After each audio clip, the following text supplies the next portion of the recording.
번째 주제, 국제 정치판에서 음모론을 경계하자. 특별히 이 음모론들 중에서 가장 핵심적인 것들이 몇 개 다루어져야 한다고 생각합니다. 그 중에 하나가 내각제 세력이란 말이 있습니다. 내각제 세력. 그리고 삼극위원회. 그리고 트라이레터럴 커미션, 삼극위원회가 일루미나티다.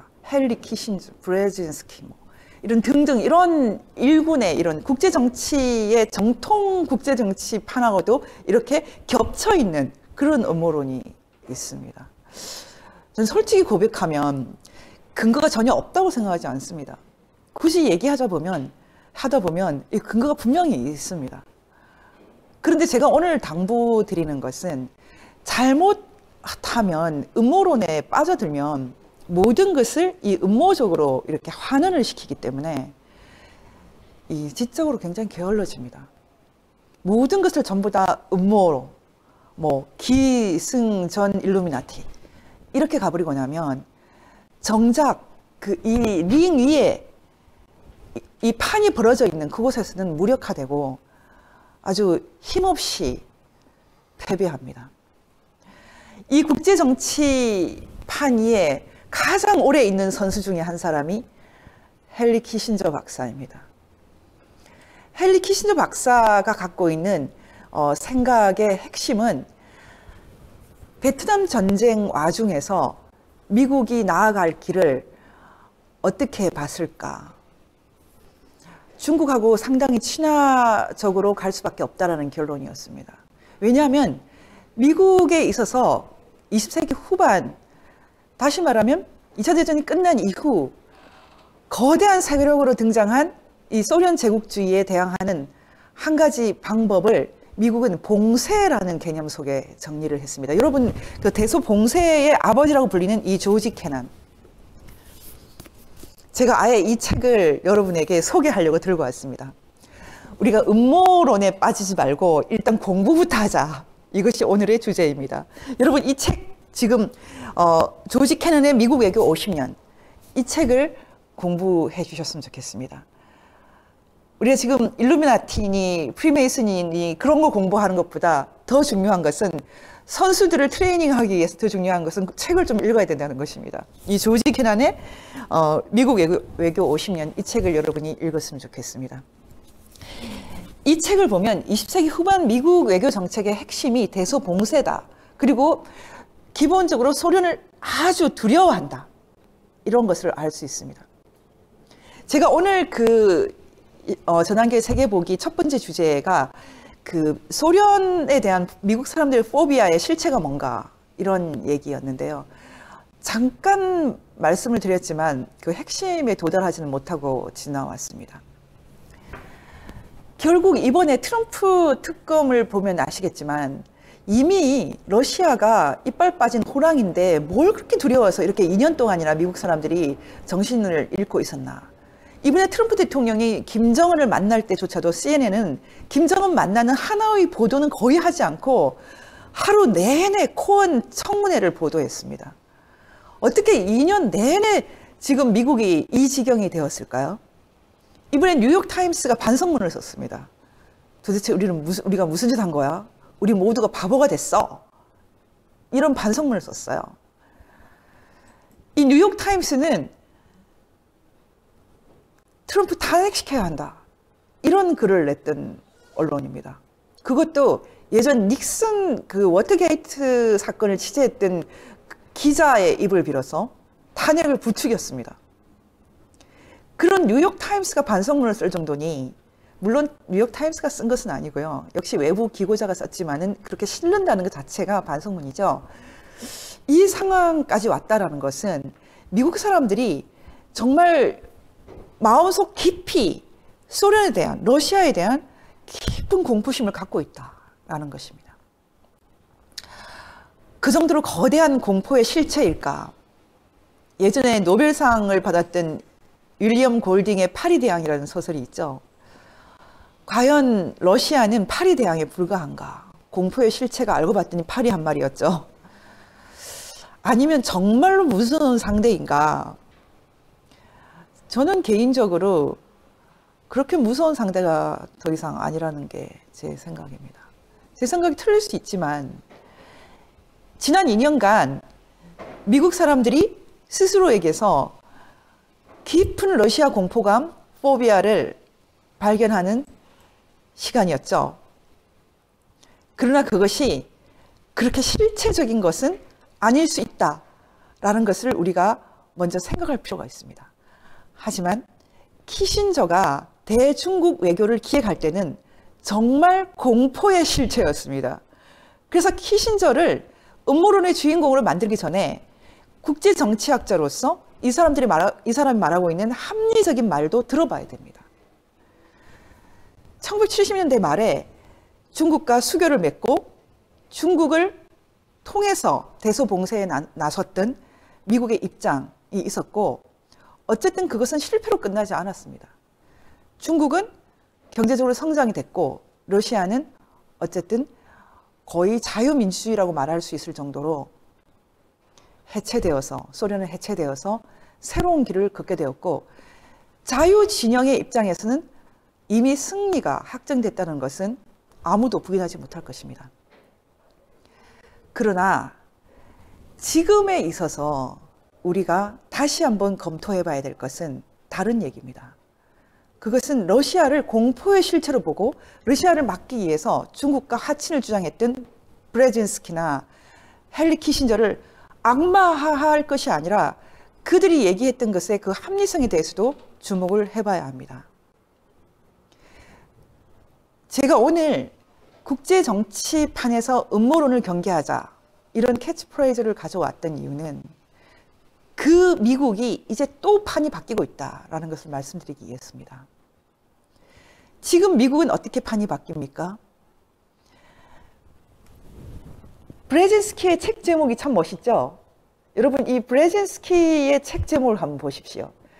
여러분이 많이 알고 있는 삼국위원회 트라이레터럴 커미션의 디렉터를 오래 했던 이 브레진스키, 폴란드 귀족 출신의 브레진스키는 죽을 때까지 소련을 두려워하고 소련을 봉쇄해도 주장했습니다. 이 브레진스키 책 제목이 거대한 체스판입니다. 거대한 체스판. 이 거대한 체스판이 어떻게 바뀌고 있는지 브레진스키는 모르고 작고한 것 같습니다. 한국어로 번역되어 있는 책만 해도 세 권이나 있습니다. 얇은 책들입니다. The Choice라는 영어 책도 있고요. 제국의 선택, 미국의 마지막 기회, 거대한 체스판. 여러분이 음모론에 빠지기 전에 삼국위원회 이런 666 이런 거 얘기하기 전에 제발 공부를 좀 했으면 좋겠습니다. 이 브레진스키의 대소봉쇄는 개인적인 체험과도 굉장히 관련이 깊다고 합니다. 브레진스키는 폴란드 귀족 출신, 우크라이나 지대의 영지를 가지고 있던 폴란드 귀족 출신으로서 러시아에 대한 그 증오가 아주 깊었다고 합니다. 죽을 때까지 그 증오를 풀지 못한 게 아닌가 그런 생각이 듭니다. 어쨌든 이 삼국위원회 디렉터인 브레진스키는 이미 갔고요. 헨리 키신저는 아직 살아 있습니다. 여러분, 지금 그러면 2019년 대소봉쇄를 하지 않고 또 다른 적이 나타난 2019년 우리는 무엇을 봐야 할까요? 오늘 제 결론은 이것입니다. 또 적이 바뀌었다. 세계 제2차 대전에 소련은 자국민 3천만을 희생시키고 독일과 싸워서 이겼습니다.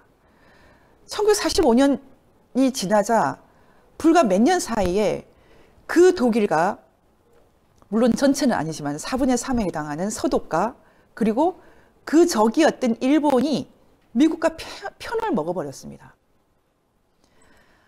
그것을 샌프란시스코 강화조약 시스템이라고 부르는 사람도 있지요. 어쨌든 20세기 후반에 이미 공수교대가 됐습니다. 적이 바뀌었어요. 2차 대전의 적이었던 독일, 일본이 미국과 편을 먹어서 서방이 되었고, 그때 소련과 중국은 한편이었는데 이제 적이 되었어요. 그리고 2019년 오늘 이제 인류의 새로운 적은 누구입니까? 인류의 새로운 적은 기본적으로 핵입니다. 핵. 핵을 모든 나라에 전 세계 어떤 나라든 다 만들 수 있는 시대가 되었습니다. 소련과 미국이 갖고 있었던 기술이 아니에요. 북한같이 세계에서 가장 가난한 나라조차도 핵을 만들 수 있는 나라가 세상이 되었습니다. 어떤 핵 물리학자는 핵 기술을 자전거 기술 정도로 말하는 사람도 있습니다. 물론 돈은 더 많이 들겠죠. 근데 기술은 그만큼 이제 고도의 기술이 아니라는 것입니다. 전 세계 모든 나라가 다 핵을 가질 수 있는 이 시대에 인류의 진정한 적은 이제 핵입니다. 이 핵 개발을 은근히 돕고 있는 나라가 있습니다. 북한 핵, 파키스탄 핵, 이란 핵. 누구일까요? 만약 그 나라가 중국이라면 중국이 새로운 적이겠죠. 하지만 중국이 노골적으로 그렇게 할 수 있겠습니까? 중국이 그렇게 한다면 대가가 있겠죠.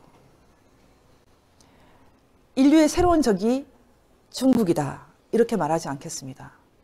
하지만 핵의 관점에서, 비핵화의 관점에서 중국이 예의주시해야 되는 나라가 됐다. 이것은 매우 중요한 것입니다. 그 상황에서 우리나라가 은근히 또는 노골적으로 친중 노선을 밟는다? 매우 위험한 상황입니다. 중국과 잘 지낼 수 있습니다. 하지만 이 안보와 관련돼서 섬세해야 합니다. 사드 문제, 핵 문제.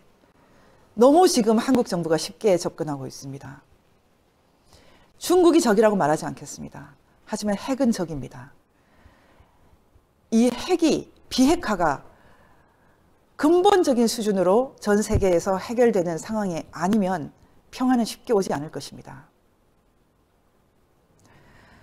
핵과 관련된 이 무시무시한 정치 한가운데에 대한민국이 들어와 있습니다. 이란 문제, 에너지 안보 문제, 그리고 북한과의 군사적인 문제, 이 어느 것 하나도 미국과 유엔이 결정한 CVID, 완전한 비핵화라는 개념을 피해갈 수 없습니다. 이것이 바로 국제정치의 현실입니다. 제가 듣기로 한때 중국과 잘 지내자를 주장했던 키신저 박사조차도 지금도 중국과 잘 지내긴 해야 되지만 핵은 확실히 해결해야 된다. 이런 주장을 하고 있다고 합니다. 저희가 많은 얘기들이 필요하지만 일단 이 전제는 확인하고 갔으면 좋겠습니다. 그리고 오늘 제가 준비했던 많은 내용 중에 5분의 1 정도밖에 못했는데요. 그 나머지 부분, 지금 왜 이런 그 헨리 키신저 박사와 관련된 이런 음모론이 계속 나타날 수밖에 없는지도 한번 더 다루겠습니다. 저는 그 문제를 다루기 위해서 이 책을 권합니다. 유대인은 예수가 필요 없다. 유대 기독교 전통은 기독교를 전 세계에 국교화시키는 뭐 그런 전통이 전혀 아닙니다. 하지만 이 유대 기독교 전통이라는 것은 핵심적인 국제 정치에서도 중요한 그런 키워드가 되어 있습니다. 그럼 키신저 박사와 같이 기독교를 뺀 유대 전통 속에서 국제 질서를 본다는 것은 무엇일까? 제가 오늘 이제 우리가 음모론에 빠지지 않기 위해서 마지막으로 이 책을 추천하고 정리하겠습니다. 예, 한국어로 번역되어 있는 두 개, 헨리 키신저의 중국 이야기와 월드 오더, 헨리 키신저의 세계 질서, 이 두 개의 책. 그 외에도 외교란 책도 있는데요. 일단 이 두 개의 책을 제가 권합니다. 저희가 정말 복잡하고 힘든 새로운 질서 속에 들어가고 있는 것 같습니다. 하지만 저 개인으로는 그렇게 생각합니다.